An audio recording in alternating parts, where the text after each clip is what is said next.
59. The New Religion. Recently, a minister who's a professor in one of the most important theological seminaries in the country declared that modern church life and faith would have to be changed radically. 3 new facts now make possible a new life for man. First, drugs make possible a new experience of ecstasy and freedom. Second, sexual license can now be enjoyed without guilt or trouble. And third, automation and computers will soon make it possible to have a virtually workless world, so we must prepare for a no-work life. The hippies who move in this faith he described as a religious movement. They represent the wave of the future. About the same time that this minister proclaimed man's old sin as the new gospel, a problem was fed to a computer at a major university.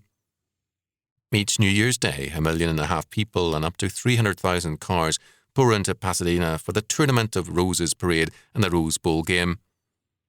The entire Pasadena road and traffic problem, with all its variables, was fed into the computer. The computer answered that it is simply not possible to get that many people and cars in and out of Pasadena in one day. The Pasadena Police Department, not knowing this, has been doing the job with masterly skill for years. So much for the superior work of computers. But to return to this minister's dream, from one perspective, it makes sense. Anyone who does not work and who is secularly immoral and without principle will need drugs to escape the fact of his guilt and to hide from himself his own shame. It is not surprising that drugs are so vital a part of this no-work, quote-unquote, free sex religion. This, quote, wave of the future, end quote, is really the revival of the old past, of sin and barbarism, and its revival can only mean the destruction of Christian civilization. Anyone who demands a no-work world wants someone as his slave to make such a world possible for him. Anyone who tries to establish a world of sexual license is really trying to destroy the world, to eliminate the family, and to subvert Christian civilization. And anyone who looks to drugs for experience is really tired of life and is running away from it. This quote-unquote new religion is doomed to experience the old-fashioned judgment of God.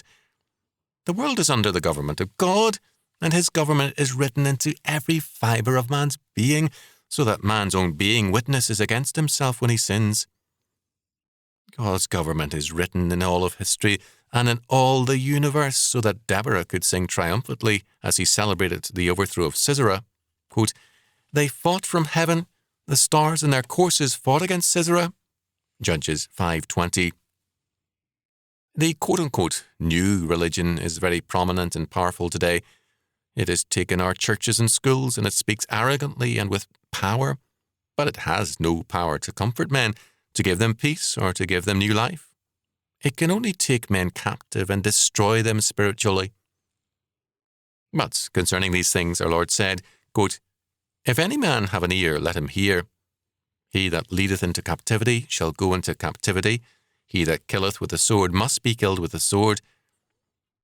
Here is the patience and the faith of the saints. Revelation 13:9 and 10.